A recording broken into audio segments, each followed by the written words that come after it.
This is Daryl Berryman. I know you see it. I know you see it. I don't know if y'all remember that song. I think that was Young Jock or somebody. Why not? What to do about Coach Byron Scott? Let me try to start from the beginning. It was all good just a week ago. That was the name of a Jay-Z song in the late 90s. It has been about 2 years since Coach Scott was hired, but you get the picture. The Lakers had come off two questionable coaching hires from guys who had no ties to the organization. Mike Brown and Mike D'Antoni left more to be desired after Phil Jackson got a pass into Laker lore for winning 5 titles and getting to the finals 7 times in his Laker career. Yeah, because we lost to Detroit and Boston. So yeah, 5 for 7. Byron was coming off a dismal run as Cavs coach, a job he took with no assurances. Did I say that?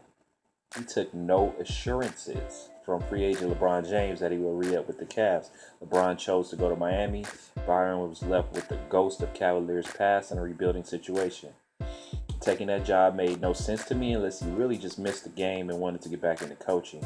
Wrong place, wrong time. I always said if he would have had more patience, I think the Lakers would have hired him instead of Mike D'Antoni, and he could have been coaching Kobe, Gasol, and Dwight. He would have been better set up to prosper than what is going on in his current situation. Obviously, that team had chemistry issues as well, but a lot of it was philosophy between D'Antoni and the team, D'Antoni and Kobe, Powell and D'Antoni, Kobe and Dwight, but you get the picture. My belief is things would have been smoother. The offensive philosophy would have made more sense if Byron was coaching the Lakers in 2012 than now.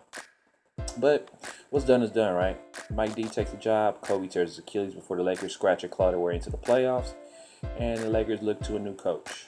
Byron at the time was doing TV for the Lakers. He was often very critical of the coaching and would make strong points. He already had coaching successes as an assistant with the Kings, then head coaching stints in New Jersey where he went to 2 finals, and in New Orleans where he got to coach future Hall of Famer Chris Paul. I, like many other Laker fans, wanted Byron to bring the Laker tradition back, get us back to our winning ways. He often preached about how defensive-minded he was, and if nothing else, the Lakers would play hard and defend. The Lakers hire Scott amidst all the Laker fanfare. All the old Lakers come back to the press conference. Feels like happy days are here again, and good times. Magic Johnson was even happy. We love that smile. Randall, the prize Laker. This will be short-lived. The Lakers were bad. Kobe gunning with no accuracy. Julius Randle, the Lakers' prize draft pick, gets hurt in the first game of the season. We had Jeremy Lamb. We had Carlos Boozer. Roll. Kobe goes down about 30 games into it. Nothing to look forward to except for a high draft pick. Jordan Clarkson was the only bright spot last year. 2015-2016 season, not much was expected. But Laker fans expected much more than this, especially myself.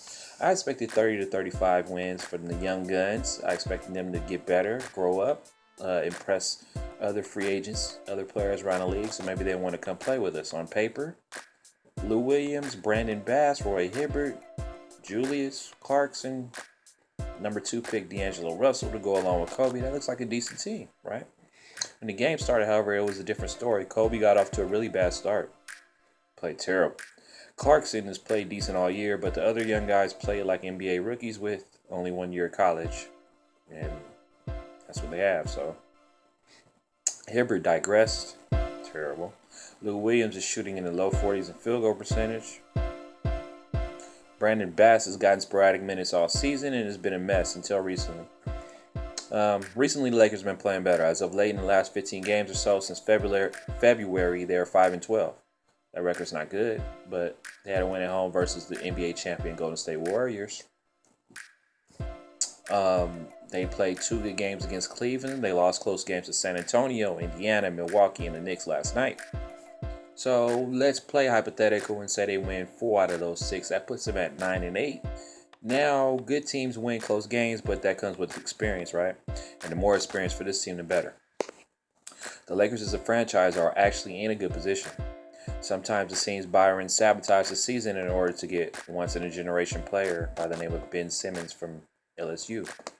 I would like to see the Lakers play faster at almost a breakneck speed with these young guys on the roster, but I know that collides with Kobe's and what he's capable of doing at this stage of his career, and they want to give him a good send-off, but he's barely playing 30 minutes a game, right? He's not even playing certain games at all, so why not experiment with this? Why not put in a free-flowing offense that is simple to execute? Defensively, I understand the frustration with the young players not understanding coverages, but them showing effort night in and night out should not be something that you question, right? Especially if, as a coach, that's your MO.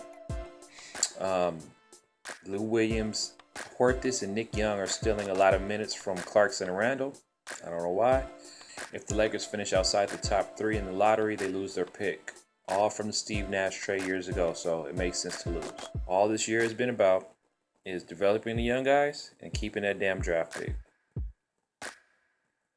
I would keep Byron for another season if I was running the team. The only other candidate to threaten for the job is Tom Thibodeau, the former Bulls coach who is currently unemployed and buying his time for the perfect situation, which he's earned. I'm not a big Thib fan. He is a great coach, though. If nothing else, the Lakers will play defense, which is what I thought would happen under Byron Scott. Tibbs demands it. He has ties to a lot of NBA stars because he's coached the Olympic basketball teams, and guys around the league respect the heck out of him. I would keep Byron because I don't think he's had a fair shake at the job. He's had to manage Kobe's last year and still try to make sure he's grooming the young guys with humility and not entitlement. He's criticized no matter what he does by the LA media almost on a daily basis. This offseason, he, along with front office, can work on their selling points. He can hopefully lure some talent and really show what he can do with the guys that have some experience playing under him. So, that's my opinion. I'm writing for purpanyellow.wordpress.com. You can email me at purpanyellow@gmail.com, or you can hit me on Twitter at ogpurpanyellow. See you when I see you. Daryl Behrman. Peace.